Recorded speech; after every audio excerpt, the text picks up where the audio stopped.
Hi, I'm Tim from Burn 1000 and today we're going to be covering foam rolling and mobility for the quads, hamstrings and hip flexors. So I've got my short foam roller here, and what we're going to be doing first is going on the quads, so the fronts of the leg.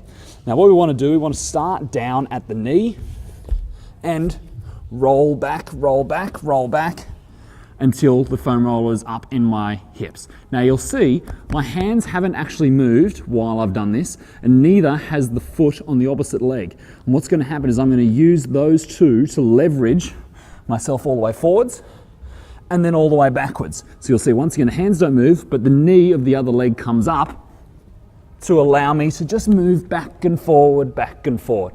The goal on this, you want to go all the way up into the hip, right up to the hip joint, and all the way down to the knee as well.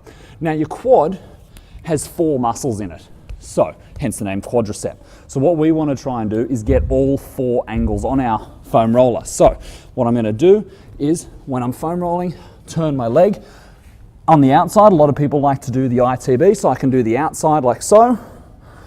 I can do more on the front, and I can turn my foot outwards, and now I've got the inside of my leg as well. I recommend, depends on the muscle that's tight for you obviously, but I recommend spending a little bit of time on each one, maybe about 3 or 4 rolls on each one. In terms of the hip flexor is one of the quads, so we're going to spend a little bit of time up here as well. So what we can try and do is just kind of jam that in at the hip joint, and we can try to bend our knee while we're doing this. This works for all of your other quad muscles as well. If you find a tight spot, say about there, that's a good one for me.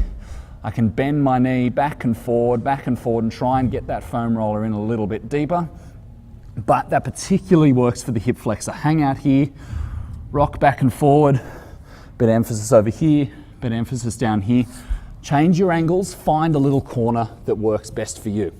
In terms of your hamstring, it's very similar to the quad, and also very similar to the calf, if you've ever seen that calf video. So what we do, propel ourselves up with our hands and pushing up and back using our arms as levers. You can use your other leg here to support you if you haven't quite got enough strength in your arms.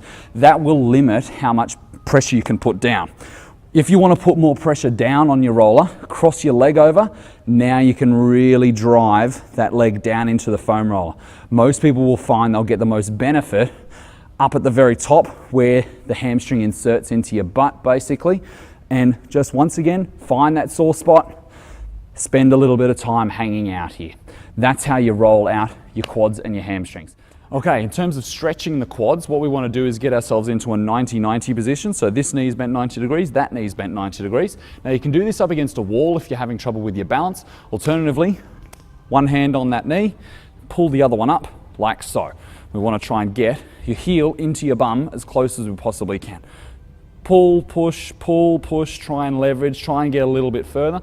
Once again, if you're having trouble with your balance, put my rear foot here up against the wall, and then you'll be able to get a little bit more stretch.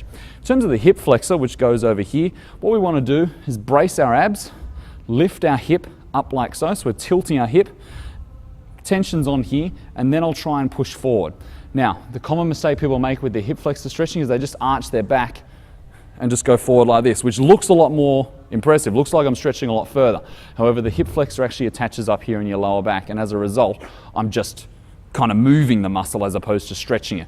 So I want to pull that hip up, try and get forward. You'll notice I don't get anywhere near as far, but I feel that stretch a lot more intense. In terms of the hamstrings, so the back of the leg, basically the goal of your hamstring is to try and get your bum away from your knee, because that's where your hamstring goes. So there's many different ways you can do it. A common way is just simply like this. My knee's locked into place because it's attached to my foot, obviously. Now what I'm going to try and do is push my bum as far away as I possibly can. So like that. Tension's on, I can relax if I want, try and get a little bit further. I can bounce a few times if I need to.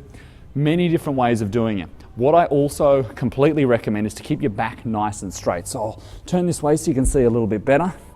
It's not a toe touching competition. That's the mistake most people make with their hamstrings. It's not about being able to touch your toes, it's about getting your bum away from your knee.